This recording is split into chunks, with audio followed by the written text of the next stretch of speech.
Hi guys, welcome to Tamil tales. இன்றைக்கி நம்ம பார்க்க போகிற கதை பேர் சொர்க்கத்தின் தோட்டம், அதாவது கேட் ஆஃப் பேரடைஸ். நீங்கள் என்னைக்காவது ஒரு அழகான மேஜிக்கல் வேர்ல்டை பற்றி கேள்விப்பட்டிருக்கீங்களா? இல்லை கற்பனை பண்ணி பார்த்துருக்கீங்களா? நினச்சி பாருங்கள், ஒரு அழகான தோட்டம், அங்கே அழகான பூக்கள், இனிமையான பறவைகளின் சத்தம், அப்படியே நம் உள்ளத்தை மகிழ வைக்கும் நீரோடைகள். அப்படி ஒரு இடத்தை பற்றி தான் இன்றைக்கி நம்ம பார்க்க போகிறோம். ஆனால் இந்த சொர்க்கத்தின் தோட்டத்தில் ஒரு ரகசியம் இருக்குது. அதை பற்றி இப்போது நம்ம விரிவாக பார்க்கலாம் வாங்க. இதுவரைக்கும் நம்ம சேனலை சப்ஸ்கிரைப் பண்ணாமல் இருக்கிறவங்க சப்ஸ்கிரைப் பண்ணிக்கோங்க, மறக்காமல் பெல் ஐக்கானையும் ப்ரெஸ் பண்ணிக்கோங்க. சரி வாங்க கதைக்குள்ளே போகலாம். ஒரு அழகான ராஜ்யத்தில் ஒரு அழகான இளவரசன் வாழ்ந்து வந்தான். அவன் மிகவும் அழகானவன் மட்டும் இல்லைங்க, புத்திசாலியும் கூட. அவனுடைய நண்பர்கள் மற்றும் அவன் வயதுடைய ஆண்களைப் போல் பணம், பேர், புகழ் தேடி செல்லாமல் அவனுக்கு புத்தகங்கள் மீது மற்றும் ஒரு தோட்டத்தின் மீதும் ஆர்வம். ஆம், தோட்டம்தான். அது ஒரு அதிசய தோட்டம், சொர்க்கத்தின் தோட்டம் என்று அழைக்கப்படும் அந்த தோட்டத்தில் துக்கம், சோகம், துன்பம் என்ற பேச்சுக்கே இடமில்லை. ஒரு நாள் இரவு நேரத்தில் இளவரசன் நட்சத்திரங்களை பார்த்து பேசிக்கொண்டிருந்தார்.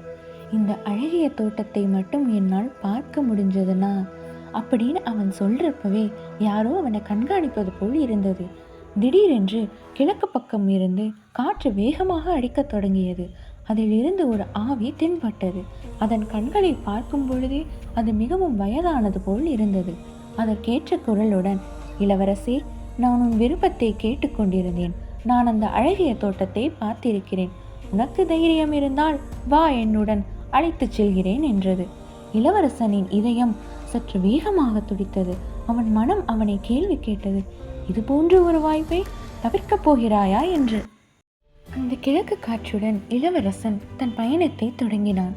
ஜொலிக்கும் கடல்கள், முடிவில்லா பாலைவனம், பனி விழும் மழைகள் என்று அழகிய பயணமாக தொடங்கியது.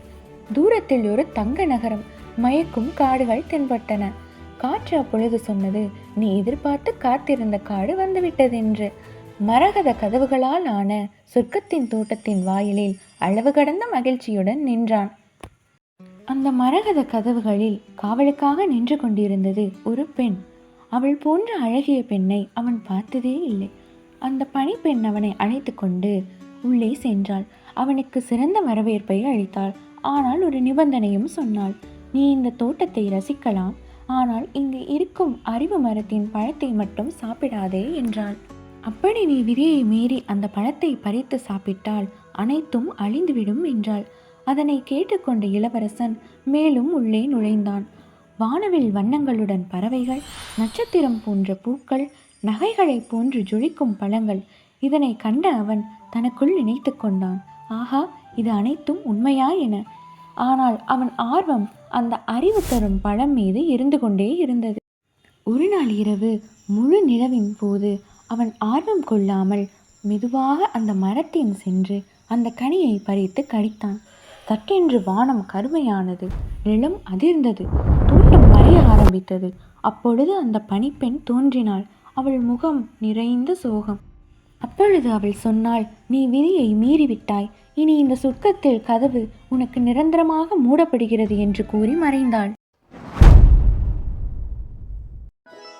சட்டென்று விழித்த இளவரசன் அவன் ராஜ்யத்தில் இருந்தான். அவன் மனம் குற்றமுள்ளவனாக, தோட்டம், பெண், மலர்கள் எல்லாம் என்னை விட்டு போயிற்றே என வருந்தினான். அவனுடைய மீதி வாழ்க்கை இந்நிகழ்வை எண்ணியே கழிந்தது. இந்த கதை சோதனையின் ஆபத்தையும் நம்மிடம் ஏற்கனவே இருப்பதை போற்றுவதன் முக்கியத்துவத்தையும் நினைவூட்டுகிறது. நீங்கள் என்ன நினைக்கிறீங்க? இளவரசனுக்கு பதில் நீங்கள் இருந்தால் என்ன செஞ்சுருப்பீங்கன்னு சொல்லுங்கள்.